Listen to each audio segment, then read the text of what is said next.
Hello, and welcome to the first episode of the Lines That Never Were series, where we will take a look at historical yet mostly forgotten New York City subway projects that have been proposed but never started. In this first episode, we will cover the IND South 4th Street subway. The IND South 4th Street line was first proposed in 1929 as part of the IND second system. The line was to be a six-track line composed of IND's 2nd, 6th, and 8th Avenue trains in Manhattan traveling into Williamsburg on the new extended South 4th Street, before separating into two branches, one via Myrtle Avenue and one via Utica Avenue. This massive project was to replace the aging BMT Nassau Street and BMT Broadway L, the latter of which has been in service for nearly 50 years. According to Van Schnuckenregen, the IND wanted to divert traffic off of the BMT Broadway and Canarsie lines and shift them over to the new Fulton Street subway. However, by deleting the BMT Jamaica line with no replacement, the IND would have created a new transit desert. Therefore, the South 4th Street line was planned to replace the BMT Broadway line, with a branch via Utica Avenue would connect to the IND Fulton Street line. Furthermore, this project was envisioned to compete with the BMT lines in the area, because former Mayor John Hyland, the mastermind behind the IND, did not like the IRT nor the BMT, and expressed interest in absorbing them into the new IND. Ironically, when this project was first proposed, John Hyland wasn't the mayor, Jimmy Walker was. But Jimmy Walker shared many of Hyland's ideas, so he approved of the new project nonetheless.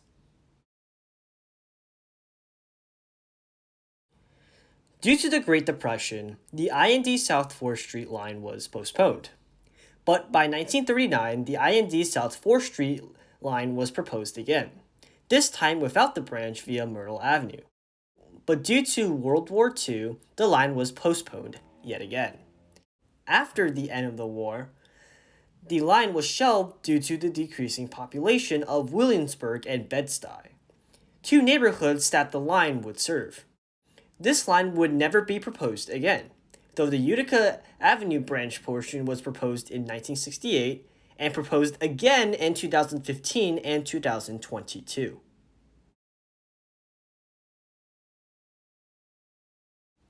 The IND South 4th Street line is still alive, in a way, as provisions for the line still exist. You just have to know where to look.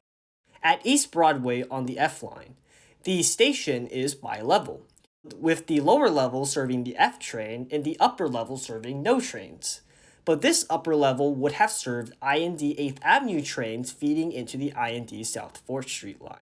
At 2nd Avenue on the F line, there are two unused center tracks. These center tracks would have continued east and fed into the IND South 4th Street line. Bonus: if you look up, the ceiling of the station slopes upwards, revealing space for the IND 2nd Avenue line. This reveals that this station would be another massive IND transit hub, but with the new 2nd Avenue plan, the station would be dug below the station. At Broadway on the G line, this station's mezzanine used to be huge, but is blocked off. This was because the station was envisioned to be a massive IND transit hub, and the IND South 4th Street line would have stopped here.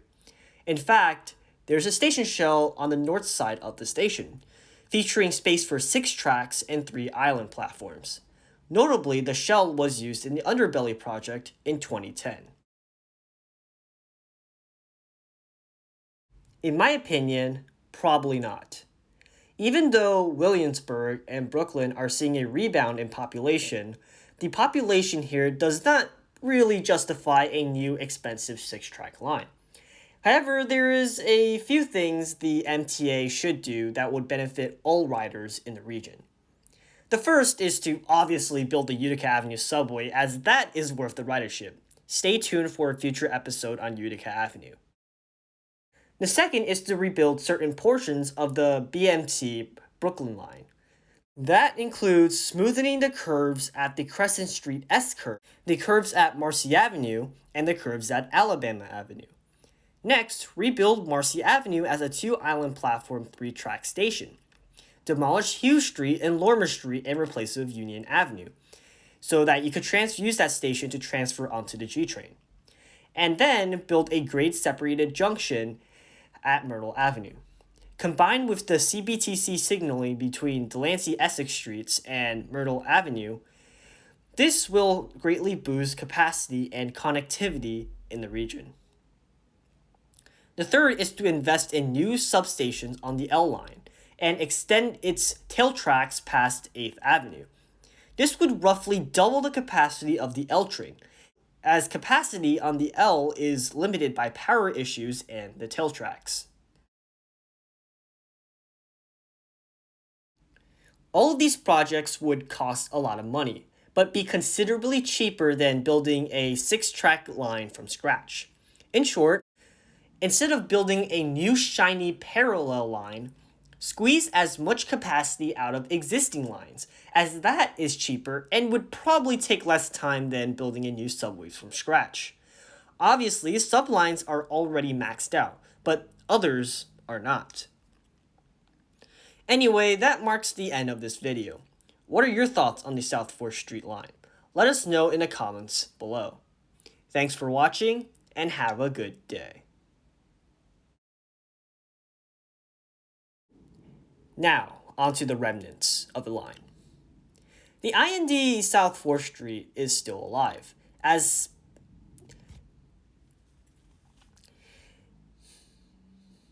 the IND South 4th Street is still alive in some way.